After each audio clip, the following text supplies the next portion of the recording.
बिस्मिल्लाहिर्रहमानिर्रहीम अस्सलाम वालेकुम। वेलकम है आपका हुमैरा फूड सीक्रेट में। तो अगर मेरे चैनल पर नए हैं और फर्स्ट टाइम वीडियो देख रहे हैं तो चैनल को सब्सक्राइब करें, लाइक करें और शेयर करें। और अगर वीडियो अच्छी लगे तो प्यारा सा अच्छा सा कमेंट करते जाएं। और साथ ही रेड कलर के बटन को, नीचे सब्सक्राइब के बटन को दबाते जाइए और साथ ही घंटी के बटन को दबाकर ऑल नोटिफिकेशन के बटन को दबा दीजिए। आज हम बनाने जा रहे हैं शलजम गोश्त। शलजम गोश्त को हम आग पर बनाएंगे और मिट्टी की हांडी में बनाएंगे। इसके लिए सबसे पहले हमें ऑयल चाहिए, 2 चम्मच प्याज चाहिए, 3 अदद। प्याज को छील के बारीक काट लेंगे। प्याज को काटने के बाद इसको तेल गरम हो जाएगा तो इसको काट के इसके अंदर डाल देंगे। प्याज को एक साइड पे रखें और साथ ही जो है वो सब्ज़ी अपनी बना लें। शलजम को बिल्कुल बारीक बारीक काटें ताकि जल्द ही जो है ये गल जाए। और शलजम में पानी इतना नहीं डलता, ये अपने ही पानी में अच्छे से गल जाता है। और साथ साथ चम्मच चलाते जाएं या भूनते जाएं तो ये खुद ब खुद ही मैश हो जाता है हांडी के अंदर ही। तो प्याज हमारे जो हैं उनका कलर चेंज हो चुका है। तो इसके अंदर हम अदरक का पेस्ट बना लेंगे। अदरक को कूट लेंगे और इसको इसके अंदर शामिल कर देंगे। शलजम और गोश्त बनाने लगे हैं तो अदरक जो है वो हमने डाल दी है।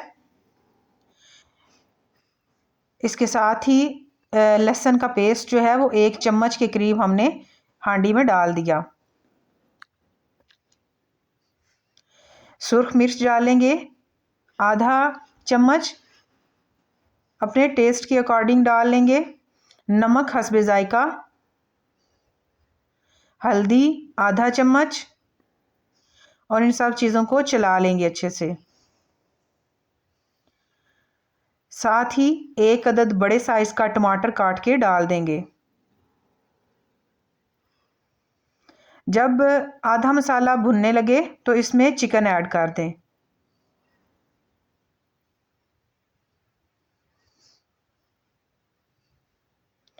चिकन हमने आधा किलो के करीब डाला है और शलजम जो हैं वो 1 किलो के करीब जो हैं वो लिए हैं हमने।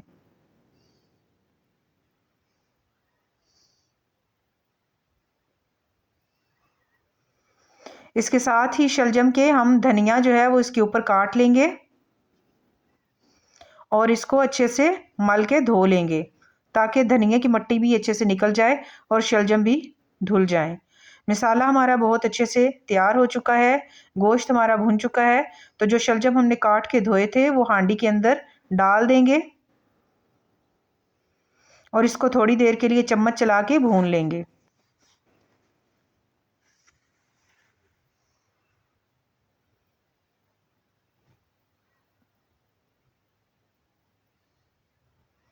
थोड़ा सा पानी, तकरीबन 3 से 4 चम्मच पानी हम इसमें डालेंगे और इसको भूनते जाएंगे।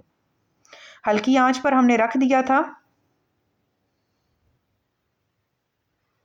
शलजम हमारे गल चुके हैं बहुत अच्छे से। अब इसको आहिस्ता आग पर भूनते जाएंगे। तकरीबन 5 से 6 मिनट इसको अच्छे से भून लेंगे तो शलजम जो हैं वो मैश हो जाएंगे साथ ही भुनने के दौरान ही। इसी के साथ इजाज़त दीजिए। अल्लाह हाफिज़।